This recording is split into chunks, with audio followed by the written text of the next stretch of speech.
Air conditioning today. We're talking air conditioning. This thing is a 10-year-old car. It's got well over 200,000 kilometers on at least some parts of it. The motor was replaced sometime before I owned it. But when I bought it last year, the air conditioning worked, but it was a little weak. This year it doesn't really seem to work. So did a little looking around. Here's the air conditioning compressor rather. It's got the high pressure side. They have these little Schrader valve kind of things. Looks like a tire valve basically. And I just did I took a screwdriver or something, just tapped that valve for a sec, and I could hear it go psst, which means there is coolant in the high pressure side. And I dug around until I found the low pressure side, which on this unit is way back in here. And once again, you take that valve cover off, tap the valve, psst. So yep, there was pressure in the low pressure side. Which meant to me, my amateur mechanic acknowledged that there was still gas in the whole system. Just probably not enough to activate the compressor cutoff. Like they have a low pressure safety, so they won't come on if the pressure's too low. So that's where it gets into adding coolant. Let me talk about that. This is the gear you need. It's this little hose and gauge unit here. So this end quick clicks onto your low pressure nozzle. There's a couple of different sizes. This kit came with an adapter for smaller size, but my car takes the sort of native size here. It's got a little gauge here that's got kind of a no, go, look out and explode sort of rating. So we want her in the blue go zone, for blue cold I guess. And this end of it has this lovely little knobby jobby that screws onto a can. Princess Auto had these cans on for, geez, $9 a piece or something. So I picked a couple up the other day. You turn them upside down for charging system.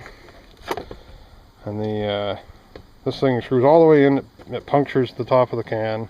And then you can screw it out to let the pressurized gas stuff out into your system. So let me see if I can set you up here and just show you what this looks like. I topped this up the other day a little bit. I'm going to just check it again, maybe top it up a little more. So let me set you up here on the camera. I'll try to reach in here and clip this on. It's going to get this big goofy noise canceller thing here to make the car not too loud for old ladies or whatever they do. There, so that's clipped on. It's going to be really hard to see. You can see the gauge here, but the compressor's not running. So I think that's not quite as relevant, but I'm keeping this closed for now. I'm going to go spark up the car and we'll see what the behavior looks like. You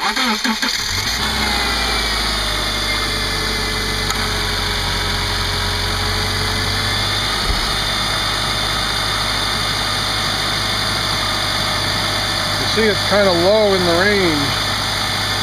I don't know if you can see that, it's just below the blue. So I'm going to see if I can let some more of this in here. See if it'll take some more out of this can. I think there's some left.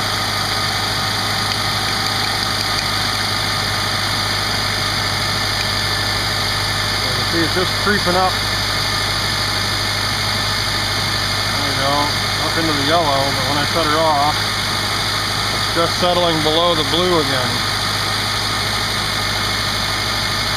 We can get this back up a little more. Yeah, it's not bad. It's settled in there pretty good.